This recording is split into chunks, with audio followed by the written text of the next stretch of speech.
Boa tarde, pessoal. Bem-vindos a mais um Rascunhos Econômicos. Eu sou o Léo.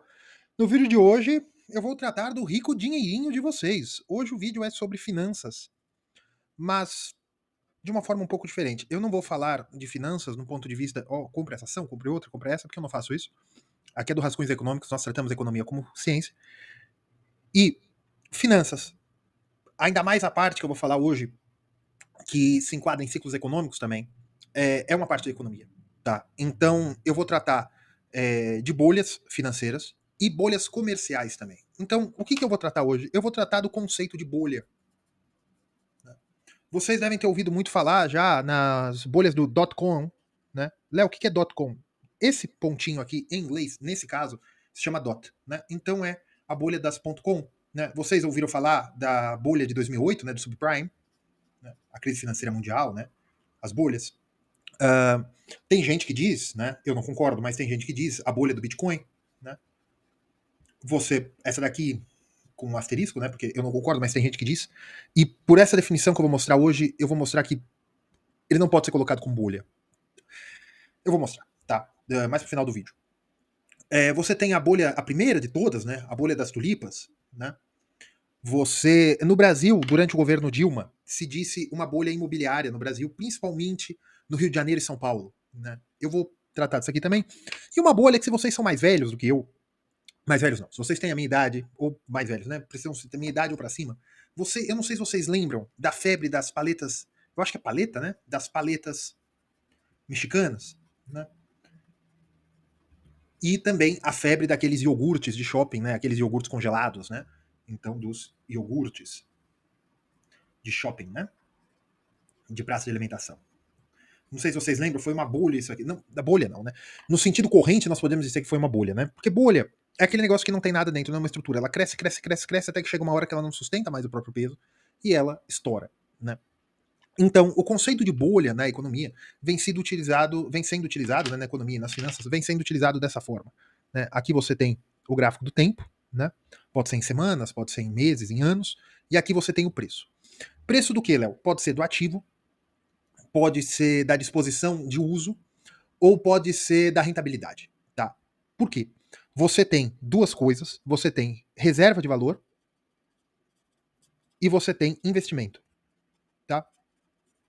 Léo, reserva de valor pode ser considerada como uma bolha financeira?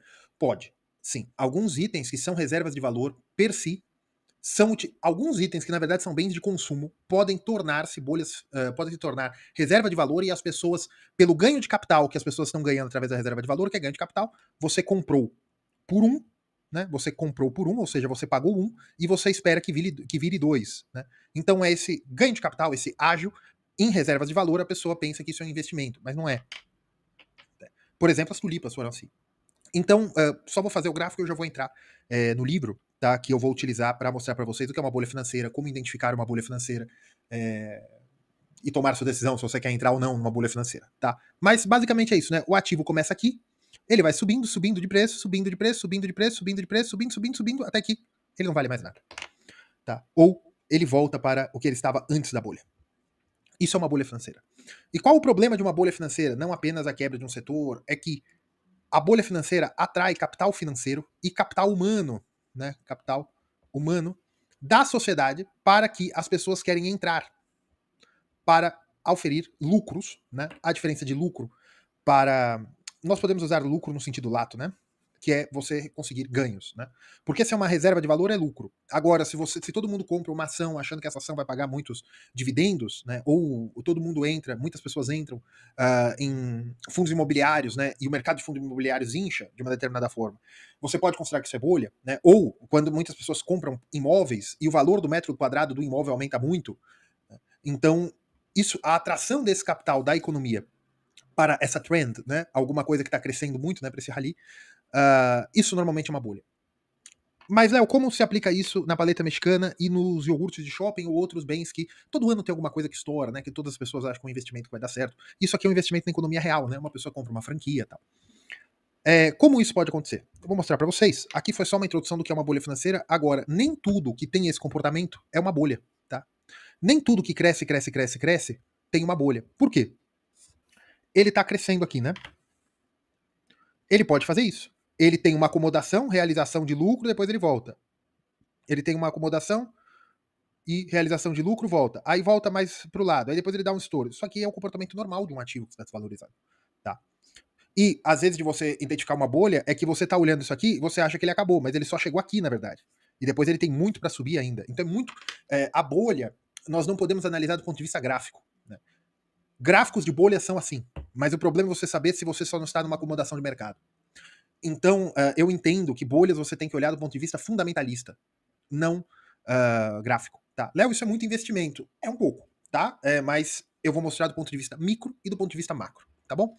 Vamos lá, gente. Curtam, tá? Inscrevam-se. Tem muita gente assistindo e não tá se inscrevendo. Inscrevam-se no canal. Isso ajuda muito na divulgação dos vídeos, vocês não fazem ideia.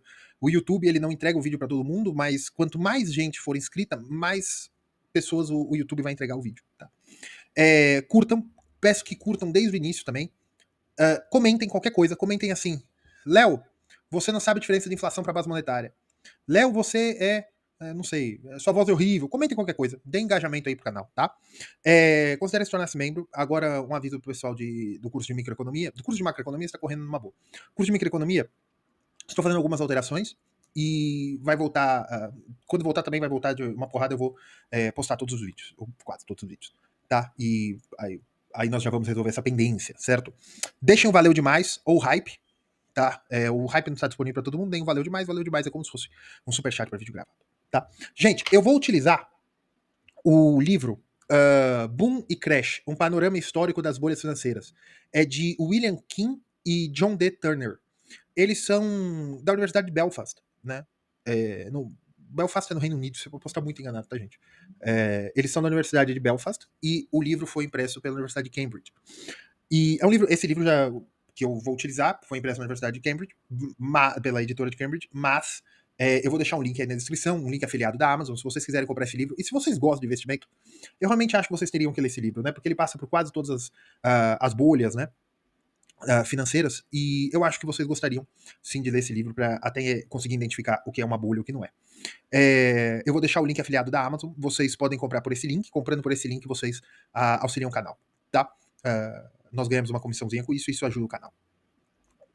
Caso vocês queiram comprar de outra maneira, sintam-se livres, mas é um livro muito bom, tá certo? Bem, pessoal, nesse livro eles estabelecem um triângulo. É um triângulo porque eu não sei se vocês lembram das aulas de ciência na escola, né? O fogo precisa de combustível, comburente e calor. Combustível, né? O que é isso? Nesse livro eles estabelecem o seguinte, que para você ter uma bolha financeira, você precisa, ou comercial, vocês precisam, é necessário 3 requisitos, né? Como se fosse um incêndio que está se formando. Você precisa do comburente, que é o oxigênio, né? Que é o que dá, é o que alimenta, o que dá respiração, né? É o ar daquele processo. Você tem o combustível, que é o que alimenta, né, o fogo, e você tem o calor, né? Que é o que dá ignição. É o que realmente começa o processo. Tá? Se você tiver apenas o comburente, que nesse caso eles utilizam um conceito em inglês, né? É lógico que o livro é em inglês, né? Marketability, né? Se eu não me engano, marketability, que é comerciabilidade, algo assim, tá? É a capacidade de transformar alguma coisa em algo vendável, tá? Isso aqui seria o comburente. Você precisa disso. Você precisa algo que oxigene a situação. E aqui seria algo, uma ideia, que alguém tem uma ideia de venda de algo que você vende não pelo valor de troca que aquela coisa pode ter, não pelo valor de uso que aquela coisa pode ter, não pelo valor intrínseco daquela coisa. Né? Por exemplo, por que pessoas fazem livros? Porque pessoas leem livros. Por que pessoas fazem hambúrgueres? Porque as pessoas comem hambúrgueres. E você tem uma perenidade naquele consumo, você tem uma nova demanda, você pode mudar uma coisa, mudar outra, mas você tem um mercado estabelecido. Né? Por que pessoas compram casas? As pessoas compram casas não para fins de vender as casas. As pessoas compram hambúrgueres não para fins de vender os hambúrgueres. As pessoas compram joias não para fins de vender as joias. Mas veja, Nos hambúrgueres, ninguém compra hambúrguer com a ideia de revender. Mas joias, né, e imóveis, além do valor de uso das joias e dos imóveis, né, a joia é mais valor intrínseco, mas de qualquer maneira, você tem o valor, né, aqui você tem o valor de uso potencializado pelo valor de troca. Por quê? Você compra um imóvel e você vai comprar um imóvel porque você quer morar no imóvel. Ou você quer comprar um imóvel porque você quer morar no imóvel. Vamos falar de aluguel depois. Você tem um valor de uso daquilo. Você quer utilizar aquilo. Só que você vai comprar também num lugar em que você possa otimizar aquela escolha de compra. Que amanhã ou depois você tem uma facilidade maior de vender. Ou eu não vou, por exemplo, eu compro um carro e eu quero comprar um carro lindo, né? No meu entender. Para mim, um carro lindo é um carro amarelo com bolinhas rosas. Né? Por quê? Porque a vida é assim. Só que ninguém vai comprar essa porcaria desse carro depois. O carro tem valor de uso? Tem. Léo, o carro desvaloriza, não tem valor de troca. Sim, ele desvaloriza muito, realmente. Só que, dado o fato que ele vai desvalorizar, você escolher numa cor que pouca gente compre, vai desvalorizar ainda mais. Então você comprar numa cor metálica, né, no preto, branco, vermelho, depende do carro, né? Preto, branco, cinza, prata. Essas cores são cores mais neutras que você consegue vender melhor. Branco era uma cor que aqui em São Paulo não vendia, né? Antes do advento do transporte por aplicativo, porque em São Paulo é a cor do táxi, né? O pessoal não gostava. Então era uma cor que desvalorizava o carro também, né? Então é isso. É o valor de troca, é o valor de uso, né? Em que você calcula se aquilo está caro ou está barato, levando em conta quanto você vai poder revender depois aquele carro, aquele terreno, aquela casa, aquela joia, né? Celulares, tem um mercado secundário importante de celulares, não são todos celulares, mas você também leva em consideração, ó, quando eu usar durante os 2, 3 anos, eu posso vender, pegar um dinheirinho de volta, e aí eu dou num novo. Você leva em consideração de troca para algumas coisas. Muito bem. O marketability, né, que é o oxigênio, é o que oxigena esse triângulo das bolhas, né? Segundo Thunder, é Thunder o nome dele, né? Segundo Turner e Kim, né? O que oxigena a bolha, na verdade, é que quando algo que tem valor de uso, as pessoas começam a comprar não com a ideia de utilizar. É quando as pessoas compram com a ideia de vender. E elas não se importam muito com o preço de compra, elas se importam com o preço de venda. Que aqui é o delta, né? Em que elas entendem o seguinte: eu compro hoje, não importa muito o preço que eu estou comprando hoje, porque daqui a algumas 2, 3 semanas, um mês, 2 anos, aquilo vai valorizar. Léo, que tipo de coisa acontece isso? Numa verdadeira bolha de imóveis, isso acontece muito claramente. As pessoas começam a comprar imóveis, não com a ideia de morar naquele imóvel, não com a ideia de pôr para alugar, simplesmente. Elas compram, por exemplo, compra de imóveis na planta, que aí não é uma bolha generalizada, mas é bolha em alguns bairros. As pessoas começam a demandar muitos contratos de compras de imóveis na planta. Elas começam a demandar muito esses contratos, com a ideia de que eu comprei na planta, né? Eu comprei na planta por 100, e na hora que chegar nas chaves, né? Que depois de 3, 4 anos da construção básica dos alicerces, as coisas todas, a hora que a construtora entregar as chaves, este mesmo imóvel que eu paguei 100 no contrato vai estar 200. As pessoas não compram porque eles querem 4, 5, 6, 7 imóveis. Eles compram porque eles entendem que comprar na planta, a hora que o imóvel estiver pronto para as chaves, né, que as pessoas podem entrar no imóvel, né, quando aquele apartamento for entregue ao público, aos compradores, né, aos novos moradores, haverá gente que está disposto a pagar 200 por aquele imóvel, em vez dos 100 que eu comprei na planta. O nome disso é ágio. E você tem que tomar muito cuidado, porque às vezes há sim uma bolha, não na economia inteira, mas em regiões. Em bairros que o preço dos imóveis estão inflacionados para cima, porque as pessoas estão com a expectativa apenas de vender. Elas compram porque estão com a expectativa de vender. O movimento de bolha é um dos poucos movimentos que vocês vão me ouvir falar que o aumento da base monetária potencializa o movimento de bolha. Por quê? Porque você tem mais liquidez na economia, né? Mas não a base monetária do que vocês estão pensando, né? Se você aumenta o agregado monetário via crédito muito fácil, que aqui é o combustível, se você tem liquidez. Opa, liquidez. Se a economia está mais líquida, existe mais dinheiro em circulação, ou mais facilidade de fazer dinheiro, as pessoas têm mais capacidade de comprar imóveis na planta, ou comprar imóveis já prontos, ou comprar terrenos com a expectativa que amanhã a construtora vai comprar esse terreno que hoje vale 1 milhão, ela vai comprar por 4, porque o preço dos imóveis não para de subir. Ou como foi na crise de 2008, que foi um pouquinho pior, vamos dizer assim. O crédito potencializou tudo. Você tem as hipotecas, né, americanas, nos Estados Unidos, e lá já se podia fazer uma coisa que no Brasil começou a se fazer depois, no meio do governo Bolsonaro, se eu não me engano, que você tem hipoteca. Você dá o seu imóvel como garantia real para o banco. Né? No Brasil, se você tem bem de família, olha, não sou advogado, mas é o que a gente entende do mercado imobiliário brasileiro. Existe um negócio chamado bem de família. Se você tem um imóvel apenas e você não deu esse imóvel como garantia da dívida, ou você ou a dívida não veio de IPTU ou condomínio, é muito difícil que você perca, tá? Só para os advogados me é muito difícil, tá? Ah, pode acontecer, pode, mas tanto no mercado imobiliário, no mercado de crédito, nós sabemos disso.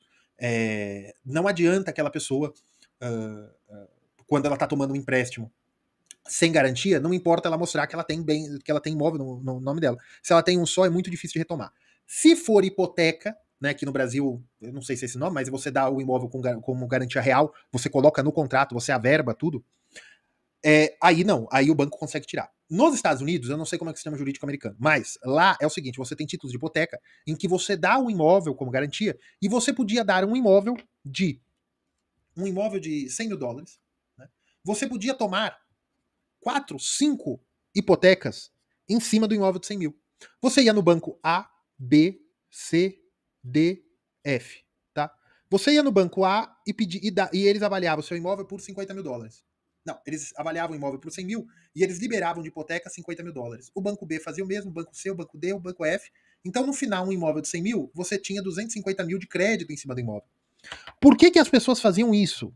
Porque eles tinham a expectativa de que, depois de um par de anos, esse imóvel não estava mais avaliado em $100 mil, o imóvel estava avaliado em $300 mil, e agora eles tinham uma dívida de $250 mil. O que eles faziam? Eles tomavam uma nova hipoteca no banco G, certo? O banco G disponibilizava uma nova hipoteca no valor de $250 mil, ou no valor de $300 mil, algo do tipo. Então, o aumento, a expectativa do aumento de preço dos imóveis possibilitava que as pessoas tomassem hipoteca. E os bancos tinham incentivo de dar mais hipoteca, por quê? Porque o valor da garantia real que eles estavam tomando estava crescendo no tempo. Então, porque tanto a pessoa fala, pô, eu vou pegar agora esse imóvel, eu vou pegar esse crédito emprestado por $50 mil, porque, por $100 mil, né? Vou pegar 50 mil porque agora ele vale 100. Só que daqui 2 anos vai valer 300. Valendo 300, eu, com um banco só, eu quito esses 5 bancos que eu tô fazendo agora. E aí eu continuo tomando mais, vou me alavancando. Né? No Brasil, você não podia fazer hipoteca para mais de um banco. No Brasil, parece que agora pode. Tá? Parece que agora pode, vocês deem uma olhada aí, mas pelo que eu entendi, não pode passar o valor do imóvel. Né? O que acontecia era que antes você dava o bem como garantia, o seu imóvel valia $500 mil, você tomava 100 mil no banco, e o banco está segurando o seu, né, tá tomando seu imóvel como garantia, está aceitando o seu imóvel como garantia, mas te dando 1/5 do valor do imóvel. Parece que agora é permitido que você vá em mais de um banco, mas não passando o valor do imóvel. Né? Parece. Depois vocês confirmem, isso aí é fácil de confirmar. Certo? Então isso gerou uma bolha no setor imobiliário americano de várias formas. Porque você tinha a bolha das construtoras, né? Aqui entra o calor, né? Que é o frenesi, é o hype, né? Veja, o comburente é o marketability, é a ferramenta de crédito. Aqui é que os imóveis começaram a aumentar de preço realmente nos Estados Unidos por uma década de crescimento econômico constante nos Estados Unidos. Né? Então as pessoas começam a demandar mais imóveis. E de valorização de regiões no sul dos Estados Unidos, Flórida, esse tipo de coisa. Muito bem. As pessoas começam a demandar mais imóveis, o preço começa a aumentar realmente. Isso começa a oxigenar, que é o marketability. As pessoas que o preço do imóvel estava aumentando por valor de uso. Só que o valor de troca também começou a aumentar, porque o valor de uso começou a aumentar muito. Porque as pessoas estavam mais dispostas a comprar casa própria, vamos dizer assim. Nisso, as pessoas começam a ver que outras pessoas estão mais dispostas a pagar mais. Por quê? Porque existe crédito, ou seja, existe liquidez no mercado. Existindo liquidez no mercado, é mais fácil ainda para as pessoas oxigenarem o mercado, mercantilizar, comprar e vender imóveis ou fazerem letras de crédito em derivativos. Tá? Porque isso aqui, os bancos também, como você tinha muitos imóveis e os bancos tinham expectativa que aquelas hipotecas, o valor real daquelas hipotecas, né, do produto real que estava por trás do crédito, que aquilo continuava aumentando, o que os bancos fizeram? Eles fizeram subprime, né? Eles fizeram a securitização. Eles pegavam esses contratos, criavam fundos de investimento ou contratos de derivativo e vendiam cotas para o resto do mundo. Para quê? Para aumentar a capitalização, para ter mais capital financeiro vindo do mundo inteiro para continuar a jogar combustível nesse frenesi de bolha. Tá? Muito bem. E isso, quando você começa a olhar aquilo, mais pessoas estão dispostas a entrar, porque está dando certo durante mais tempo. Isso é o calor. Aquilo começa pequenininho, é uma pequena bolha local, são alguns bairros que começam a aumentar o valor dos imóveis, aquilo começa a esquentar, aquilo começa a ser mais lucrativo para os bancos e para os indivíduos que estão comprando e tomando hipoteca e pagando novamente, e mais lucrativo para os especuladores imobiliários no sentido das construtoras e dos empreiteiros que estão construindo, aquilo começa a esquentar, e aquilo começa a alastrar que nem um incêndio, até uma hora que a bolha estoura. Por quê? Porque para isso aqui continuar, né, para essa reserva de valor, que é o imóvel, continuar tendo valor, né, porque antes o valor do imóvel era apenas o valor de uso, mais alguma coisinha de valor de troca. Só que o valor de troca começou a ser mais importante que o valor de uso. As pessoas compravam para começar a deixar até o imóvel parado. Porque o importante era circular o imóvel como uma mercadoria, né? Que é o marketability. E aqui você tem a comercialização, aqui você tem o crédito, e aqui você tem o interesse. Né? Usando os meus termos agora, não do livro, mas é isso que ele está ali. A hora que o valor de troca, né, que eles começaram a perceber que os imóveis bateram no teto e o valor do imóvel não crescia, não aumentava, as pessoas começaram a perder interesse em continuar nisso aqui. As pessoas começando a perder interesse, ficou mais difícil de manter o valor do imóvel, porque aquilo não era mais uma reserva de valor. As pessoas estavam comprando não para guardar dinheiro no futuro. Isso aqui começou a ser um investimento especulativo. As pessoas estavam especulando com o valor de troca dos imóveis. Até que o crédito começou a minguar. Por quê? Porque as pessoas estavam começando a atrasar hipotecas. Quando o valor de troca dos imóveis começou a não aumentar no grau que aumentava antes, menos gente entrava, o sistema começou a minguar e, à medida que o valor de troca estacionou, é porque menos gente está procurando. Então a comercialidade daquilo ali, na mercatability, começou a cair.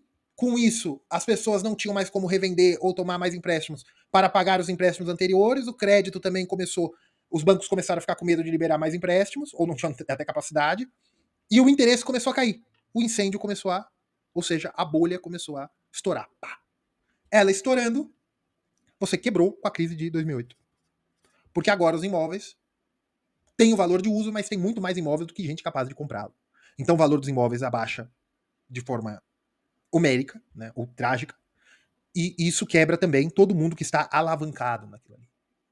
Léo, você explicou a crise financeira de 2008? Não, eu estou explicando uma bolha, é porque é o melhor exemplo que dá para fazer. Léo, como então isso acontece em reserva de valor? Não é que só ocorra em reserva de valor, mas dessa forma tão simples assim de perceber, né, é em reserva de valor. Por quê? Veja que você vendo esse triângulo, você percebe que você tem um movimento, como foi, por exemplo, a crise das tulipas, né, que foi na Bolsa de Amsterdã, se eu não me engano, foi no Reino da Holanda, né? Na época eles ainda se chamavam Holanda, se eu não me engano. Foi século XVIII, agora eu não lembro, não sei se foi 1700, não sei se foi 1800, tá? Ou ainda no final de 1600, eu não sei. Mas a crise das tulipas foi que as Índias orientais holandesas começaram a trazer tulipas, né? E as tulipas começaram a ser plantadas na Holanda, ou eles traziam das colônias, não importa. E as pessoas começaram a gostar muito das tulipas. E as tulipas eram comercializadas, mercantability, né? Comercializadas de forma fácil. Né? E as pessoas viam que, por mais que vinham tulipas, por mais que elas fossem produzidas, o preço continuava subindo, porque havia demanda reprimida. Mas veja, quando há demanda reprimida, né, o que é demanda reprimida? A oferta, tudo que a oferta está produzindo, ela está vendendo, porque por mais que o preço ainda esteja aumentando, a demanda ainda aceita aquele preço. Tá? Por isso que é importante vocês fazerem o curso de microeconomia aqui comigo, né? Tornando-se membro, vocês têm acesso ao curso de microeconomia, porque veja, muitos conceitos econômicos, eles são explicáveis macroeconomicamente, ou de forma financeira, mas a microeconomia é que dá substância, é que dá ciência à economia, tá? Isso aqui é um merchan de um microeconomista, certo? Na verdade, eu sou melhor econometrista. Mas enfim, a demanda reprimida faz com que tudo seja leilão, tá? Por exemplo, Dubai de 2004, teve na crise financeira também, Dubai abaixou bem, mas depois voltou, né, 2010, 2011 já estava nos eixos de novo, né? Dubai, você tem tanto dinheiro ali, e a infraestrutura começou a ser produzida, você tem tanto dinheiro que vem entrando ali, por mais pessoas abastadas que vão entrando ali em Dubai, e você também tem uma situação imobiliária que a gente não pode chamar de bolha ainda, né? Porque bolha você só pode caracterizar que é bolha depois que ela explode, tá? Mas muito bem. Você só pode bater com certeza. Por quê? Porque você analisar um ativo que ainda não estourou e você falar que é bolha, você tem que bancar muito bem o que você está falando, porque você pode ser acusado de manipulação do mercado, né? Principalmente um ativo financeiro, né? E muitos imóveis de Dubai são fundos de investimento. Mas, enfim, Dubai teve uma característica de crescimento, né, muito grande de imóveis, análogo à bolha, mas essa bolha nunca estourou, ela passou, vamos dizer assim. Muito bem. Por quê? Porque você tinha uma demanda reprimida. Era tudo leilão. Dubai tudo era leilão. Por quê? Porque tinha muito dinheiro e a oferta não conseguia acompanhar a demanda. Então quem tinha dinheiro fala, olha, eu quero pagar 100. Não, pago 150, pago 200. Isso é inflação? Não, porque o poder de compra está ascendendo. Tá? Você tem um aumento de preços, mas o poder de compra vai ascendendo também. Você tem um aumento do nível de preço, mas o poder de compra vai ascendendo. Se o aumento de nível de preços é acima do poder de compra, você pode chamar realmente de inflação. Mas por enquanto, na verdade, é só a oferta tentando encontrar a demanda, tentando encontrar, porque não há nível de preços. Né? Quando você tem esse aumento de demanda reprimida, quando você tem aumento de preços por conta de demanda reprimida, não dá para falar que o nível de preços aumentou, por isso que não é inflação. Só dá para falar que não há nível de preços. A demanda e a oferta não encontraram o preço médio ainda. Isso é uma característica comum do começo de bolhas, tá? Em que bolhas em reservas de valor. Quando você tem tulipa, você vai falar, Léo, tulipa é o que hoje nós chamaríamos de commodity, é uma flor, né? É um bem de luxo, vamos dizer assim. Você não pode chamar de reserva de valor. Quando você compra milho no mercado, ele é uma comida. Né? Quando você compra no mercado da esquina, né, milho, trigo no Brasil é difícil de encontrar em natura, né? Mas você compra a gasolina no posto, você está comprando uma commodity, mas para você é só um bem de consumo. Numa bolsa de mercadorias e futuros, né, como era a bolsa de Amsterdã, na época, as tulipas eram mercadorias. As pessoas estavam comprando para subsidiar a produção futura de tulipas. Né? Estavam comprando no mercado futuro para subsidiar a produção. Tá? É como se você comprar no mercado futuro milho, soja, esse tipo de coisa. Então as pessoas viam que havia um leilão. Você não tinha um preço, você não tinha um equilíbrio no mercado futuro ainda. E também no mercado à vista, porque existia pessoas que vendiam sacos de tulipa, vamos dizer assim, mas ele se deu mais no crédito, tá? Em mercado de capitais, né? Mercado de mercadorias de futuro, né? Capitais não. Que não são ações, né? Então, eles compravam as tulipas, né? Os títulos futuros de tulipa, tá? E o preço começou a subir muito, mas muito, absurdamente. Tanto que até que hoje não, mas no começo diziam que o Bitcoin era uma tulipa, né? Que é isso, que o preço está crescendo. E as pessoas compravam tulipas não mais para revenda, não mais porque eu vou comprar por 100 aqui na bolsa de mercadorias futuros, eu vou receber daqui um mês e eu posso vender por 150 no meu mercado de flores. Não, as pessoas estavam comprando sem valor de uso algum.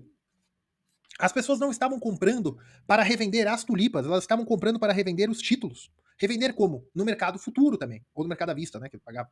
Mas eles vendiam como dívida. Eles faziam uma especulação. Ao ponto que o preço das tulipas era apenas o valor de troca. E no mercado futuro, uma commodity é uma reserva de valor. Você está reservando valor. Por quê? Porque ela vale algo. E esse preço tende ao equilíbrio. Veja, tende ao equilíbrio. Reserva de valor é você comprar algo em que o preço tende ao equilíbrio ao longo do tempo. Você pode ter perda de valor real? Pode, porque a reserva de valor tende a manter o valor, mas ela não mantém. Ela pode tanto aumentar o capital, quando você compra um imóvel que você realmente está morando no imóvel, você compra e você deu uma sorte, o imóvel valorizou, deu triplo do preço. Você comprou com a intenção de morar. Evidentemente que você olhou que a região era boa, que ela podia valorizar. Mas você comprou realmente para morar no imóvel. Mas o imóvel valorizou. Então, aqui você está olhando o valor uso. No caso das tulipas, o valor uso foi esquecido. E ele virou só o valor de troca. E o problema do valor de troca, a pessoa compra hoje para vender por mais amanhã ou daqui 5 minutos.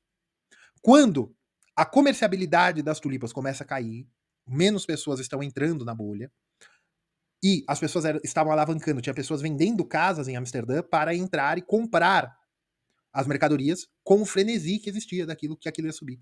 À medida que o interesse naquilo, ou seja, o frenesi, as expectativas começaram a reduzir, as pessoas que tinham créditos para pagar vendiam e não entravam mais, porque elas tiravam dinheiro para comprar uma outra casa ou para pagar algumas dívidas, liquidavam a operação delas, pessoas. E aí, menos pessoas comprando, menos pessoas querendo entrar, o valor começa a baixar, as pessoas começam a sair, liquida a operação, quebrou a bolha, estourou a bolha. Muita gente quebra com isso. Isso é tulipa.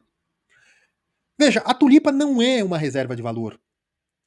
Ela é uma commodity que pode ser, é uma mercadoria que pode se tornar reserva de valor à medida que mais pessoas a enxergam como reserva de valor. Ao ponto que os imóveis são reserva de valor. Ou tendem a ser. Tá? Carros. Carros podem tornar-se bolhas? Podem. Na época da crise sanitária, né, e na época do governo Collor, começada, na época do governo Collor, depois do governo Collor até a estabilização do Plano Real, né, as pessoas já estavam acostumadas que você teria uma inflação inercial, tá? Porque no Plano Cruzado a inflação era alta, mas ela ficou ainda pior depois do Plano Cruzado, porque se destruiu o sistema de preços. E aí você tem uma série de planos, são 7 planos até o Plano Real, e depois do Plano Collor se começou um fenômeno que as pessoas compravam carros. Não para utilizar, às vezes tinha 2, 3, 4, 5 carros na garagem, porque eles sabiam que aquele carro corrigiria o preço, né, o preço seria corrigido, numa proporção melhor do que aplicações financeiras, às vezes. Com a vantagem que aquele dinheiro estava ali. Não estava parado num banco depois do susto que o Collor deu em todo mundo, que o plano Collor deu em todo mundo. Então as pessoas estavam comprando carros com a expectativa que o valor daquele carro ia subir. Mas, isso aí você não pode falar que é uma bolha. Por quê? Porque não era o carro que estava valorizando, gente. Era o dinheiro que estava perdendo valor. Mas teve muita gente que quebrou a cara. Sim. Por quê? Porque à medida que os preços foram estabilizando, aqueles carros não recuperaram valor e começaram a perder valor, porque carro é um bem que perde valor muito facilmente. Então, você pode chamar de, não de uma bolha, mas é para você não entrar nesse tipo de investimento, por exemplo. Aqui eu faço porque assistir essa aula. Para você entender, olhar o investimento e ver o seguinte, pera. O que é isto? Né? Ah, isso aqui é um esquema em que você me dá 1.000 e eu te devolvo 2.000 daqui uma semana. Tá, mas no que você está investindo? Ah, eu estou comprando cafés dos Montes Apalache e eles são vendidos não sei onde. Tente entender o que está acontecendo. Qual é o valor real gerado? Nenhum valor real é gerado nesses esquemas de pirâmide. Léo, pirâmide é bolha? Não. Pirâmide é fraude. É Ponzi. Não façam isso. Por quê? Porque o sonho de todo brasileiro é entrar numa pirâmide quando está começando. Não façam isso. Isso aqui é pirâmide, isso aqui é Ponzi. Por quê? Porque o camarada, ele te vende uma participação e ele te devolve, porque com o seu dinheiro, ele vai pagar pessoas que entraram antes de você, e você tem que torcer para que entrem pessoas depois de você. Léo, imóveis, tulipa, essas coisas são pirâmide? Não propriamente, porque pirâmides têm um organizador central. Bolhas não têm um organizador central. É o frenesi do mercado, é o hype do ativo. Tá? Pirâmides, não entrem nessa porcaria e aprendam a identificar essa porcaria. Como? Primeiro, pirâmide não tem valor de gerado nenhum, normalmente.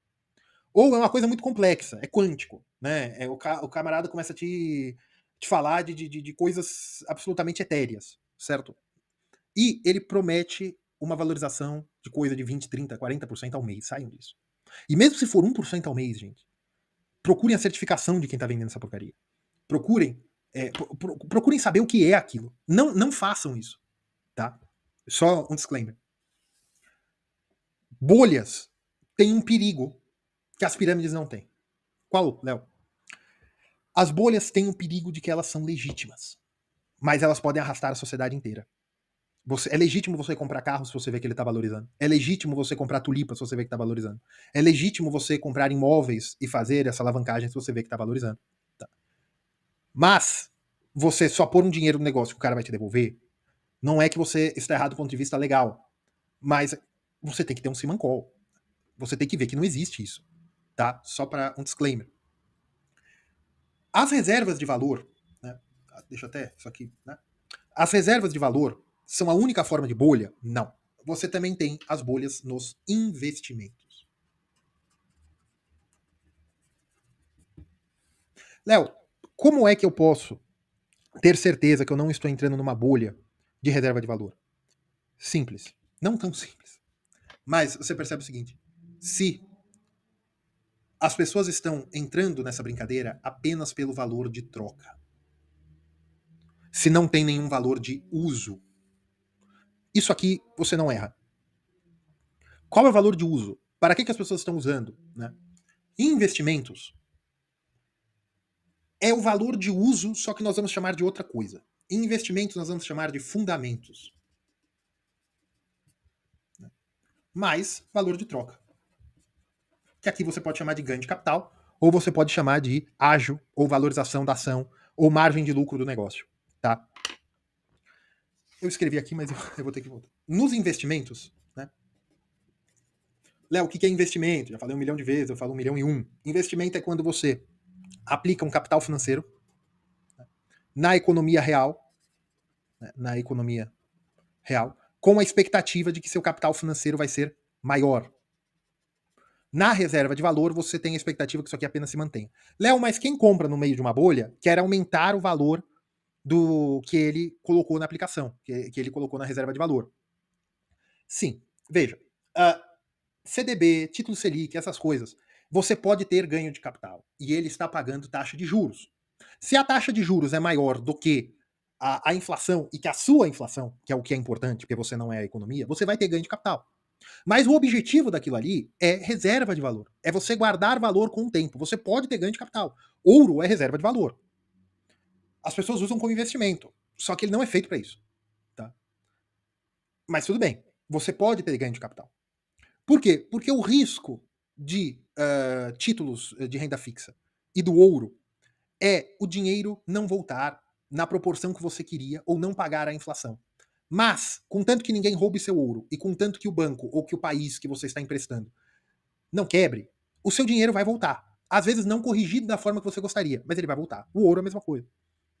O ouro, a não ser que você compre na crista, ele vai manter valor. Tá? Muito bem. No investimento, não. No investimento, o risco é você perder capital, ou seja, você comprar uma barraquinha de cachorro-quente, você ficou 2, 3 anos e você não pagou o custo da barraquinha de cachorro-quente.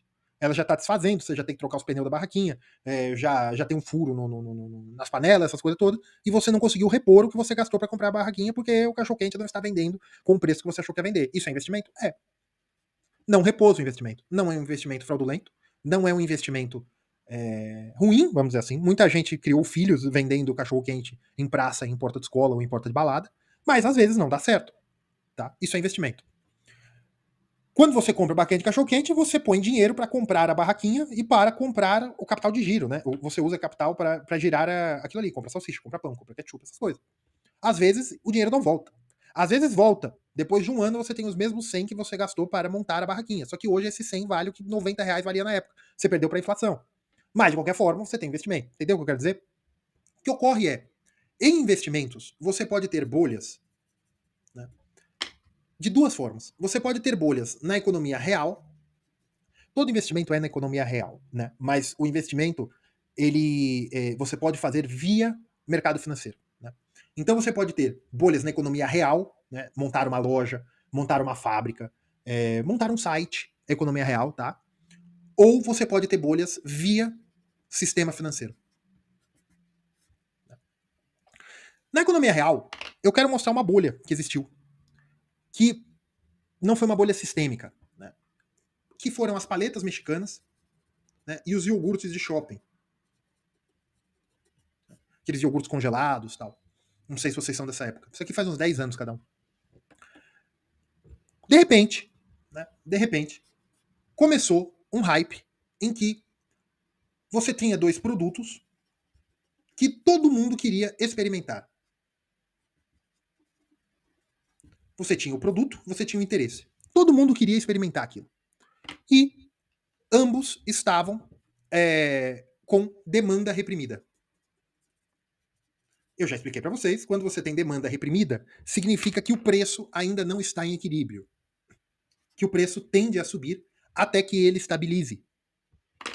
Só que aqui não é bem bolha, é que os investidores da economia real não entendem microeconomia. Quando você tem um produto que é uma nova oferta, né, as pessoas estão aprendendo a demandar aquele produto, é evidente que o preço tende a subir, até que a oferta encontre a demanda no preço médio. E por que a oferta continua subindo? Porque mais pessoas tendem a investir para se tornarem ofertantes, ou seja, comerciantes ou produtores. Quando acontece isso, o preço desce, porque você aperta a margem, né, que é por quanto a pessoa consegue vender a mais aquele produto do que ela vale. Por quê? Porque você tem uma livre concorrência. Léo, mas tanto a paleta mexicana como os iogurtes, eles eram franquias. Mas você pode ter várias franquias. Ou você pode ter, tinha uma loja num shopping num raio de 6 km, agora você tem 4, 5 lojas nesse raio de 6 km. Então você está dividindo a população de 6 km quadrados, vamos dizer assim, né? Você está dividindo essa população, antes era para uma loja, você está dividindo para 6 lojas. Então você está aumentando os ofertantes. E à medida que as pessoas já experimentaram, não são todas as pessoas que vão voltar a experimentar e você vai perdendo interesse. Léo, então o que você falou de fundamentos? Para a economia, para o investimento, não é valor de troca, é fundamento mais lucratividade. Essa lucratividade, muito entre aspas, porque aqui pode ser ágil, aqui pode ser margem de lucro, aqui pode ser dividendo, tá? Mas a lucratividade do capital, tá? Isso aqui é o que determina se a pessoa vai investir ou não. Isso aqui é o que determina se vale a pena investir ou não. O que é fundamentos? Olha, eu vou abrir uma padaria, porque fazer pão é um bom negócio desde a época da Suméria. Então eu vou contratar um padeiro, vou montar uma operação, um dinheirinho vai vir. Fazer pão, as pessoas sempre comem pão faz 4, 5, 6 mil anos. O pão é citado em Gênesis. Né? Então, veja, as pessoas comem pão faz muito tempo, certo? Então, se eu tiver uma operaçãozinha redonda, se eu souber, se eu tiver um bom padeiro, um bom gerente, uma boa imóvel de aluguel ou imóvel próprio, eu vou fazer as contas e eu tenho bons fundamentos. Que aqui não importa muito a lucratividade. Me pagando coisa de 3% ao mês, Léo, 3% ao mês não é nada. É coisa, gente. 3% ao mês. É que vocês acham que o empresário ganha muito e vocês fazem o lucro ao contrário, né? Se eu compro uma coisa por 100 e vendo por 200, quanto de lucro eu tive? Quanto? Léo, você teve uma margem de lucro de 200%. Não, foi de 100%. Se eu compro a 100 e vendo a 150, eu tive uma margem de lucro de 50%. É no final, não é no começo, tá? Muito bem. Mais 3% ao ano, né? Eu quero fazer a conta aqui para vocês. 3% ao ano, a 3% ao mês, em um ano, gente, é coisa de 43% ao ano. Isso aqui é economia real. Se você tiver, você pegar, fazer um monte de pão, pagar funcionário, impostos, aluguel, depreciação dos bens, esse tipo de coisa, tudo. Depois, e só te sobrar 3%, ou seja, eu coloquei 100 no negócio, voltou 200. Mas 97 é custos. Só 3% é lucro. 3% durante um ano são 43%. É coisa. É que tem risco. E a margem de 3% ao mês é alta. Tá? Então, só para vocês entenderem. Então, a lucratividade e os fundamentos me dão uma ideia se eu quero investir ou não. Aqui ocorre um problema. Quando a lucratividade é muito alta, é coisa de 30% ao mês, eu não olho tanto para os fundamentos. Por quê? Porque se esse negócio conseguir durar 3, 4 meses, ou se eu conseguir fazer uma operação, eu compro uma vez e ele me rendeu 30%, já é o equivalente a quase um ano investido em coisa de 3%. Então as bolhas começam aqui para investimento real. E aqui o negócio do iogurte das paletas mexicanas. O preço estava tão alto, as pessoas, e aquilo vendia que nem água, né? As pessoas começaram a montar a operação. E como? Léo, então eles tomavam crédito? Crédito sempre foi caro no Brasil. Então o que eles faziam naquela época? Liquidez. Como? FGTS, a pessoa foi demitida, pediu as contas, fez um acordo lá, pegou o dinheiro do FGTS, colocou na franquia, começou a fazer dinheiro. Pegou crédito consignado com a avó que é aposentada, pegou o dinheiro, montou operação. Junta, faz sociedade, vende carro, vende casa, hipoteca, para fazer os produtos. Depois de um tempo, quais eram os fundamentos do negócio? Olha, dá para você sustentar uma sorveteria num shopping center que vende apenas picolé recheado com Nutella durante 4, 5, 6 anos? Não dá. Você tem que pôr mais coisa. Pode ser sobremesa, mas vende um hambúrguer junto. Ah, não pode porque é franquia. Então não tem fundamento. Investimento, fundamento é por que aquele ativo vale. No caso da paleta mexicana, os iogurtes até duraram mais, né? Mas os iogurtes viraram como sorveteria mesmo, como uma sobremesa, né? Mas as paletas mexicanas praticamente desapareceram. Por quê? Porque eu vou montar? Porque eu vou montar uma sorveteria de picolés, que não é nem sorveteria, né? É um monte de. São apenas freezers, né? Com aqueles picolés recheados. Se qualquer restaurante de shopping pode ter o caramba de um freezer com aqueles produtos e comprar para vender que nem quem compra um refrigerante. Eu não preciso ter uma operação para isso. Então os fundamentos eram muito ruins. Por isso que virou uma bolha. As pessoas entraram, colocaram muito dinheiro e não retornaram o dinheiro que achavam. Algumas conseguiram tirar. Mas isso é uma bolha. E veja, isso é o normal do capitalismo, porque é preço médio. Tá? Léo, outra bolha financeira, ações. Léo, ações são bolhas? Não. Algumas ações são bolhas e no do subprime era reserva de valor, mas você também tinha ações nos títulos de dívida hipotecária negociados como os títulos podres, né, que hoje nós conhecemos como subprime, que eram derivativos. Léo, o que é derivativo? Derivativo é quando você tem um ativo e você o deriva. Léo, como assim? Eu tenho um ativo que é, por exemplo, a oscilação do dólar. O dólar tem oscilação. E eu faço um contrato derivativo. Eu te pago a margem de lucro que eu tiver operando em dólar numa cesta de moedas. Ou eu tenho a carteira de empréstimos do meu banco, eu vendo os direitos creditícios num fundo de investimento. E o fundo de investimento vai ganhar o ágio por ter comprado a carteira que vale 100, ele compra por 80, e aí aquela carteira se concretiza em 90, porque você tem um pouco de inadimplência. Isso é normal, isso acontece. Títulos hipotecários que eram revendidos como derivativos, eles sempre valeram pouco. Porque se o banco está vendendo, né, se ele está vendendo com deságio, né, se aquela carteira vale 100 e ele está vendendo por 80, é porque ele já acha que aquilo não vale 100. Ele está valendo 80 um pouquinho menos, né, porque o banco sabe que aquela pessoa não vai conseguir pagar. Só que, à medida que a bolha foi aumentando, havia tanta liquidez e tanta gente entrando no mercado de imóveis que aquelas carteiras que os bancos vendiam por 80, na verdade, retornavam 100. Ou muito perto de 100. Então, a lucratividade desses fundos de investimento ou desses bancos, desses grupos de investidores especializados em comprar aqueles títulos com nota muito baixa, começou a aumentar muito e mais gente quis entrar nesses títulos e a nota desses títulos aumentou ao ponto que outros fundos de investimento que não fosse especulativo puderam comprar aquilo ali. Então foi sistêmico. Por quê? Porque o fundamento desses títulos era muito ruim. Então, quanto você tem que aumentar o risco. Isso é um risco, porque ele é ruim. Então você tem que ter uma lucratividade alta. Não é lucro, é lucratividade, mas vocês entenderam. Alta, para compensar o risco. Só que a lucratividade não estava alta, ela estava astronômica. Então, eles fizeram o risco de não ser mais ruim para normal. Ele saiu de especulativo para normal. E isso espalhou mais e aumentou o valor relativo. Uma bolha. A hora que as pessoas não conseguiram mais pagar, estourou. Então, quando você tem o fundamento, quando você entende esse mecanismo de fundamento mais expectativa de lucratividade, né? Fundamento mais expectativa, né? Ou lucratividade, né? Expectativa de lucratividade. Você entende como as bolhas são formadas em investimentos. Em ações, você tem uma ação de uma empresa, uma nova empresa, tá? Como foi a bolha das .com, né? A .com.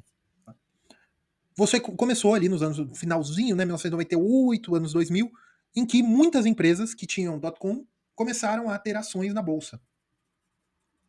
Como é que você faz um IPO disso? Você tem um banco de investimentos, o banco de investimentos acerta, faz ali tudo direitinho, ele acerta junto, cada país tem uma regulamentação, né, mas é basicamente a mesma coisa, mas eles falam um preço, eles põem aqui, eles mandam e-mails ou tem uma lista de clientes de quem está interessado, os clientes já deixam um valor meio acertado de como vai ser aquilo, né, um depósito ou algo assim, e ninguém fala o preço ainda. Por conta da quantidade de ações que vai ser ofertada e de quantas pré-ordens já existem, sem nem saber o preço, o banco de investimentos, junto com uma conta que a Comissão de Valores Imobiliários de cada país, né, de cada bolsa, o regulador, vai saber fazer aquela conta e ele vai ter um preço da oferta inicial. Né? Initial Public Offer. Eu acho que é isso, IPO. E aí ele vai ter um preço. Normalmente, o preço, né, do IPO, né,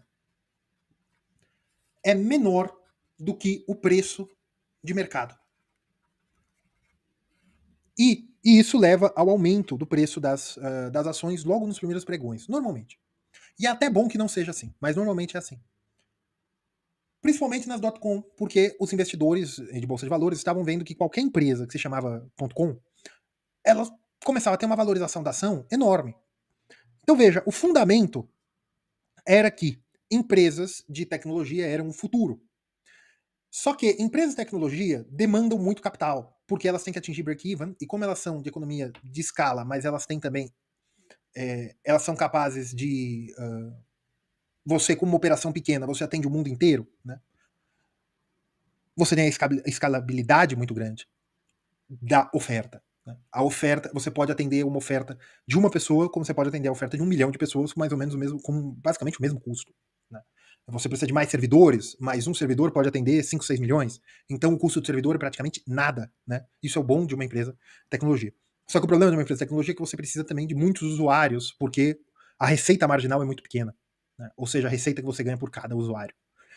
Então são empresas que demandam muito capital no início para ter uma expectativa de crescimento. Né? E isso não se somente com as .com no final de 90, né, 98 até 2000, não.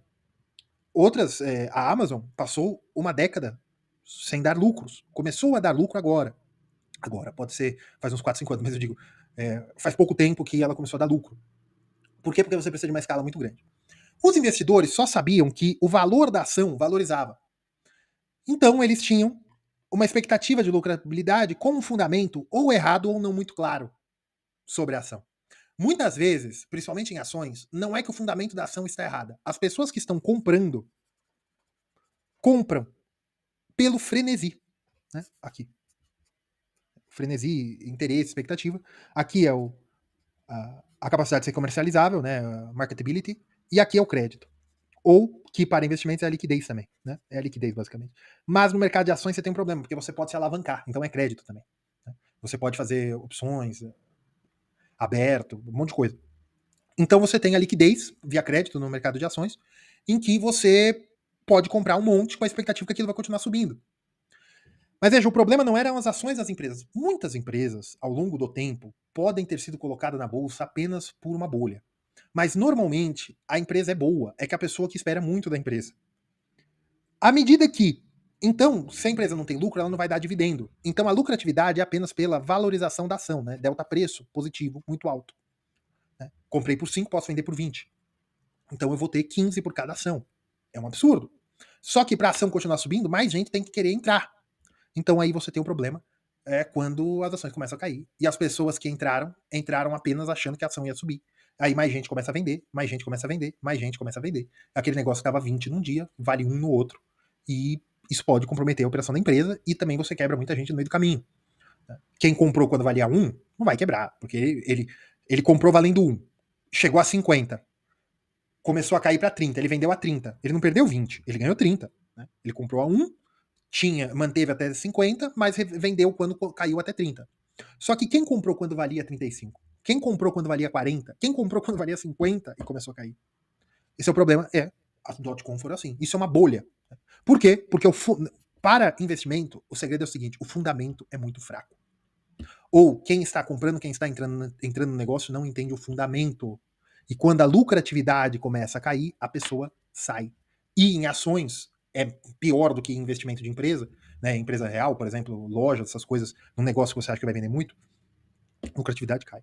Se naquelas empresas de paleta mexicana ou aquelas empresas de iogurte, elas tivessem ações na bolsa, seria potencializado. Por quê? Porque você teria muito franqueado fazendo ao mesmo tempo que você está vendendo ações na bolsa. Aí seria potencializado, por quê? Porque as pessoas estão falando, nossa, tem um monte de franqueado, eu estou ganhando um monte de taxa de franquia. Essa empresa franqueadora, eu vou abrir ação na bolsa, a minha ação também começa a subir, porque eu vou distribuir dividendo, porque eu já estou ganhando, né, lucro, E aí, com o tempo, o dividendo começa a minguar, aí quebra de vez também, quando é financiarizado, né? Você potencializa. Léo, mas eu entrei aqui por causa do Bitcoin, já faz uma hora que você tá falando e você não mostrou. O Bitcoin, ele é uma bolha? Bem, veja, o Bitcoin é o quê? Léo, o Bitcoin é uma reserva de valor e diriam alguns que é a única reserva de valor. Tá, você, meu querido Bitcoiner, você acha que é uma reserva de valor, então você tem interesse. O seu interesse da sua bolha, né, das suas pessoas que estão perto de você, fizeram o preço disso aqui sair de menos de $1 para cento e poucos mil dólares, vamos colocar 110 mil dólares, em 10 anos. É muita coisa. Mas veja, as pessoas estão começando a se alavancar, já faz um bom tempo que as pessoas têm se alavancado para comprar Bitcoin. E o Bitcoin é mercatability perfeitamente. Porque ele não tem nem regulamentação de ações, ele não tem nem regulamentação. Você não tem peso, você não tem praticamente nada. Ele é uma perfeita mercadoria. Léo, ele é dinheiro. Tenha boa vontade do que eu tô falando. Ele é uma perfeita mercadoria. Você pode comprar, você pode manter. Você pode manter. Todos os bitcoins do mundo podem ser mantidos numa carteira que também está vazia. Você entende o que eu quero dizer? Você não o poder de estocagem, isso aqui é brilhante desse ponto de vista. E é muito fácil de entrar. Léo, não é fácil de entrar porque custa 100 mil dólares, mas você pode comprar Satoshi. 1 milhão de pessoas comprando um Satoshi dá um Bitcoin, não dá? Acho que é 1 milhão de avos. Vocês entenderam? Tá? Então você pode sim. É escalável. Né? Léo, mas é bolha. Veja. Ele é uma reserva de valor? É uma reserva de valor. Por que as pessoas estão comprando essa reserva de valor? As pessoas estão comprando essa reserva de valor por valor de uso. Qual o valor de uso do Bitcoin? Transações? As pessoas compram bitcoins para transacionar? Não. Nem você compra Bitcoin. Você compra o Bitcoin para manter o Bitcoin. Se você usa porventura, você já vai comprar para daqui não acontecer que nem o Pizza Day, né? Que o cara comprou a pizza mais cara do universo. Ele pagou alguns milhares de Bitcoin por uma pizza, né? Foi a primeira utilização do Bitcoin para pagamento. Então, as pessoas evitam usar para transações. Elas podem utilizar para grandes volumes de pagamento. Mas aí elas não são holders, elas não estão comprando e mantendo aqueles bitcoins. Elas usam Bitcoin, preciso mandar uma transação, eu vou comprar um Bitcoin agora, eu já te mando. Então, elas não estão mantendo aquele Bitcoin. Por quê? Porque a pessoa precisa mandar dinheiro da Argentina para a Austrália. Né? Você tem controle de capitais? O Milley está tirando, né? Mas você tem controle de capitais na Argentina e tal. O que a pessoa faz? Ela troca dinheiro por Bitcoins a 1 hora da tarde, manda para a Austrália, 1 hora da tarde, horário da Austrália, e a pessoa que recebeu já vende aqueles Bitcoins por dinheiro. Normalmente, ele pode manter? Pode, mas ela é usada para transação. Então não tem por que o valor ser mantido pelo poder de transação. Pelo menos não 110 mil dólares, mas enfim. Tá? Mas pode ser que a capacidade de transação faz as pessoas entesourarem para dar liquidez ao sistema. Pode ser. Mas você há de concordar comigo que muita gente, a maior parte das pessoas que entram, não tenho dados para isso, mas eu acredito que a maior parte das pessoas que entram porque esperam que o dólar não vai valer mais nada, porque o M2 está na lua, né? Toda essa bobagem. As pessoas acreditam nisso, eles acreditam que o valor do Bitcoin vai continuar subindo frente ao dólar. Então, qual é a justificativa micro de uma pessoa comprar Bitcoins? É o valor de uso, né? Mais o valor de troca. O uso é muito baixo. A quantidade de pessoas que compram Bitcoin pelo uso. Quantidade de pessoas até pode ser, né? Mas eu digo quantidade de pessoas pelo valor total do sistema, né? Então, você tem os institucionais também que deram uma boa aumentada de preço, mas então, você tem que saber quanto é o valor uso, que é o entesouramento em bitcoins, né? Você ter quantidade de bitcoins, e quanto é o valor troca. Eu estou comprando hoje esperando um delta P, né? Variação de preço enorme. Eu compro hoje, com um monte de gente comenta aí. Compre Bitcoin, daqui 10 anos você vai me agradecer. Porque se o Bitcoin continua valendo um Bitcoin sempre, então você está querendo dizer que eu te agradeceria se eu comprasse, é porque se eu colocar 100 agora eu posso tirar 1 milhão no futuro? É isso? Então você está falando que eu deveria comprar pelo valor de troca? Não, Léo, você deve comprar Bitcoin para que o governo não saiba o quanto você está ganhando. O governo sabe quanto eu estou ganhando. Meu salário é pago em contrato de trabalho, o equivalente a CLT, né? Então, o governo sabe quanto eu estou ganhando. Eu ganho dinheiro eu recebo dinheiro na minha conta bancária, o governo sabe quanto eu estou ganhando. Então, para que eu gostaria de Bitcoin? Não, Léo, é para você guardar. Mas eu não tenho renda para guardar. Então, por que eu deveria guardar? Você deve guardar porque daqui uns 10 anos você vai me agradecer. Então você está falando que eu tenho que olhar só para o valor de troca? Não para o valor de uso? É uma bolha? Eu acho que não. Eu acho que não. Por quê? Porque ele já se provou no tempo, gente. Eu acredito que não tem como o Bitcoin cair para 10, 20, 15 reais. Mas ele pode cair para 50, ele pode cair para 30, ele pode cair para caramba agora para 90 de novo, né? Ou cair para 50 e daqui uns 4, 5 anos ele voltar para 110. Pode ser, não sei. Mas o fato é, muita gente está entrando no Bitcoin pelas razões de bolha. Eles entrando por razões de bolha, você tem que começar a tomar cuidado se o Bitcoin não está com um preço maior, ou daqui a um tempo o Bitcoin ele está 110, 120, né? Ele vai para 1 milhão. Ele vai para 1 milhão daqui a poucos meses. Ele chega em 1 milhão daqui a poucos meses. Por quê? Porque ele chegou a 120 mil dólares, as pessoas querem comprar, olhando o valor de troca. Quem comprou por 100 vende por 300, quem comprou por 300 vende por meio milhão, até que quem compra por 999 só consegue vender por 1 milhão e começa a sair, e ele volta por 110. Era uma bolha? O Bitcoin em si não, mas se fez um comportamento de bolha em cima. Pode ser? Pode ser. Como pode ser que não, que o limite do Bitcoin é a quantidade de dinheiro que existe no mundo. Um Bitcoin vai ser igual à base monetária. Pode ser. Quem sabe? Mas muita gente entra no Bitcoin por causa do comportamento de bolha. Certo? É isso aí, pessoal. O vídeo ficou mais longo. Um abraço. Curtam, compartilhem, tá? Vejam o livro, tá? Vejam o livro aí que eu coloquei aí na descrição, né? Comprando por esse link, você dá uma comissãozinha pro canal, mas você pode olhar em qualquer outro lugar. Mas vejam o livro. E o importante desse vídeo para mim é vocês entenderem o comportamento da bolha antes de fazer a escolha, né? Seja lucratividade, seja fundamento mais lucratividade, seja valor de uso mais valor de troca. Tá? Vocês entenderem isso. Um abraço, pessoal. Fiquem com Deus.